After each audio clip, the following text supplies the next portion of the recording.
C'est quoi la notion de la courbe de l'affaire? Alors peut-être vous avez déjà entendu parler de cela. Au fait, c'est quoi la courbe de l'affaire? C'est qu'on peut dire, la courbe de l'affaire, c'est juste un concept économique qui illustre tout simplement la relation qu'on peut avoir entre les taux d'imposition ainsi que les recettes fiscales de l'État. En d'autres termes, on veut tout simplement analyser la relation qu'on peut avoir entre la pression fiscale ainsi que les recettes fiscales de l'État. Maintenant, cette notion va tout simplement nous suggérer qu'il existe un taux d'imposition optimal qui peut permettre au gouvernement ou bien au pays de maximiser les recettes fiscales. Alors, au-delà de ce taux qui peut favoriser la mobilisation massive des recettes fiscales, une quelconque augmentation du taux d'imposition peut être nuisible. Ça peut réduire les recettes fiscales. Pourquoi? Parce que tout simplement, ça peut décourager le travail, l'investissement, voire même la production. Donc, du fait qu'on connaît déjà les taux optimales d'imposition, une fois qu'on exagère en augmentant encore les taux de l'impôt, cela peut avoir un impact très négatif sur les recettes fiscales. Maintenant, avant d'aller plus loin, je vais d'abord vous montrer, avant de parler du taux optimal d'imposition, il y a également des taux extrêmes qui peuvent amener les recettes fiscales à un niveau de zéro. Prenons par exemple, si je peux parler du taux d'imposition là où la pression fiscale est égale à zéro, à ce niveau, si vous vérifiez bien, si vous avez bien constaté, une fois que le taux d'imposition est égal à nil, cela veut dire que l'État ne va rien percevoir en termes de recettes fiscales. Donc, une pression fiscale nulle n'entraîne aucune augmentation des recettes fiscales. Mais de l'autre côté, nous avons un autre taux extrême qui peut ramener les recettes fiscales à zéro. C'est le taux d'imposition qui peut être revu à 100%. Si on revoit le taux d'imposition à 100%, cela fera en sorte que beaucoup de gens vont quitter le secteur économique, l'activité économique sera découragée et du coup, une fois que le taux d'imposition ou la pression fiscale est revu à 100%, ça va faire en sorte qu'il n'y aura personne encore dans l'activité ou bien dans les affaires et cela va entraîner une absence totale de recettes fiscales. Alors, entre ces deux taux extrêmes, il y a un taux quand même qui peut arranger à la fois les contribuables ainsi que l'administration fiscale ou bien le gouvernement. Et ces taux-là, c'est ce que nous appelons les taux optimal d'imposition. Donc, c'est un taux d'équilibre, c'est un taux qui ne laisse pas ni l'État de son côté, voire même les contribuables de leur côté. Alors, je vais vous présenter un exemple très concret qui va nous montrer concrètement comment est-ce que la pression fiscale peut être nuisible dans la vie économique d'une nation. Prenons l'exemple d'un pays où le gouvernement a décidé de varier plusieurs taux d'imposition pour voir comment est-ce que cela peut affecter les recettes fiscales. Voici ce tableau que je vous présente. Et à travers ce tableau, on va immédiatement construire les graphiques sur lesquels on va générer la courbe de l'affaire. Alors, premièrement, si vous regardez ce petit tableau, de ce côté, nous avons les différents taux d'imposition. De l'autre côté, nous avons les recettes fiscales, exprimées évidemment en millions de dollars ou d'euros, ça dépend de la monnaie que vous utilisez localement. Alors, qu'est-ce qui se passe? Une fois que la pression fiscale est égale à zéro, la conséquence, c'est quoi? Cela va faire en sorte que l'État ne bénéficiera rien des recettes. Il n'y aura aucune recette fiscale que l'État va enregistrer. Mais si la pression fiscale passe à 10, donc le taux d'imposition quitte de 0 à 10, cela peut ramener les recettes fiscales à 50 millions. De même, si le taux d'imposition quitte de 10 à 20, cela va entraîner l'augmentation des recettes fiscales de 150 millions de dollars. Alors, dans ces pays, si on augmente encore les taux d'imposition ou la pression fiscale à 30%, ceci a procuré ou a généré les recettes fiscales à 300 millions. Alors, dans ces pays, toujours, on a revu les taux d'imposition à la hausse et ceci, quitte de 30 à 40, cela a généré les recettes fiscales de 400 millions. Alors, on a également tenté de rehausser les taux de la pression fiscale ou bien les taux d'imposition à 50.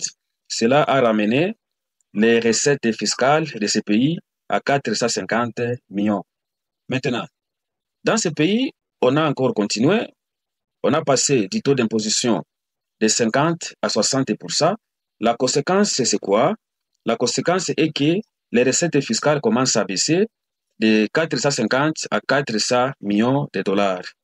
Alors, on augmente une fois encore de plus les taux d'imposition à 70%, donc la pression fiscale est devenue très forte à 70%. Alors, cela a entraîné la baisse des recettes fiscales de 300 millions. On augmente une fois encore de plus les taux d'imposition de 70 à 80. Cela a rabaissé les recettes fiscales à 150 millions. De 80 à 90% du taux d'imposition, on a constaté que les recettes fiscales sont devenues très très faibles. Il y a une décroissance exagérée, ça quitte de 150 à 50 millions. Et si on augmente les taux d'imposition ou la pression fiscale à 100%, cela a généré les recettes fiscales nulles. Donc, si vous regardez bien ces graphiques, si on peut analyser un peu, lorsque la pression fiscale a quitté de 10 à 20%, voire même jusqu'à 30%, qu'est-ce qu'on a constaté? Il y a eu, n'est-ce pas, une croissance excessive, une croissance rapide des recettes fiscales. Ici, on était à 50, lorsque les taux d'imposition étaient à 10%, les recettes étaient égales à 50, de 50 à 100 millions. On a constaté qu'il y avait la variation de 100 millions, de 150 à 300 millions lorsque les taux d'imposition a quitté de 20 à 30. Donc, si vous regardez bien, dans cette phase, lorsque les taux varient de 10 à 30, il y a eu une augmentation rapide des recettes. De 40% du taux d'imposition jusqu'à 50%, les recettes fiscales ont augmenté d'une manière très très lente. Maintenant, à partir du milieu ici, jusqu'à la fin, on a constaté au fur et à mesure qu'on augmentait les taux d'imposition, cela réduisait davantage les recettes fiscales jusqu'au point zéro. Alors, qu'est-ce qu'on peut dire par rapport à ça? La courbe de l'affaire veut tout simplement nous donner un message très important, c'est-à-dire dans une économie, dans un pays, il faut chercher à trouver un taux d'imposition d'équilibre, c'est-à-dire l'équilibre ici, c'est le taux d'imposition de 50% par exemple. Lorsque la pression fiscale est égale à 50%, c'est ça la pression fiscale d'équilibre. En d'autres termes, à ce niveau, si on peut rehausser encore les taux d'imposition, cela va entraîner, n'est-ce pas, la baisse des recettes fiscales. De la même manière, si on peut réduire les taux d'imposition ou bien les taux de la pression fiscale, cela va également ramener les recettes fiscales en baisse. Voilà pourquoi il y a un adage qu'on dit souvent, trop d'impôts tue l'impôt. Donc, une fois qu'on peut rehausser les taux de l'impôt, ça va baisser les recettes, ça va baisser les recettes fiscales. De la même manière, il fallait compléter dans cette phrase, au lieu de se limiter tout simplement à dire trop d'impôts tue l'impôt, il fallait aussi ajouter moins d'impôts tue l'impôt. Parce que si vous avez un taux d'imposition optimal qui équilibre à la fois les gouvernements ainsi que les contribuables, une fois que vous baissez ces taux, l'État va gagner moins de recettes et une fois que vous élevez ces taux, l'État va gagner toujours moins de recettes. Donc, vous comprenez que c'est une notion très, très capitale sur laquelle les décideurs peuvent voir comment harmoniser les choses. Maintenant, la courbe de l'affaire, c'est quoi? C'est une courbe qui montre tout simplement l'évolution des recettes fiscales au fur et à mesure les taux est en train d'augmenter. Les taux d'imposition ou bien les taux de la pression fiscale. C'est seulement cette courbe-là. Et si on peut lier les sommets des recettes fiscales sur base de leur taux d'imposition, cela va nous générer exactement ce que nous appelons la courbe de l'affaire. C'est ce que vous voyez ici. C'est une courbe qui montre l'allure des recettes fiscales au fur et à mesure qu'on est en train d'augmenter les taux de la pression fiscale dans un pays. Donc, l'idéal, c'est quoi? C'est de maintenir un taux d'imposition d'équilibre, un taux d'imposition milieu qui ne va pas léser ni l'État, ni les contribuables. Parce qu'au fur et à mesure que les taux augmentent, la tendance, c'est quoi? Les entrepreneurs vont abandonner les activités et l'État va gagner, va enregistrer moins de recettes. De la même manière, si ce taux est revu à la baisse, l'État va toujours gagner moins de recettes. Donc, pour que les choses soient bien, il faut que les taux d'imposition soient un taux optimal. Voilà, chers amis, c'est un peu ça, cette petite notion d'aujourd'hui.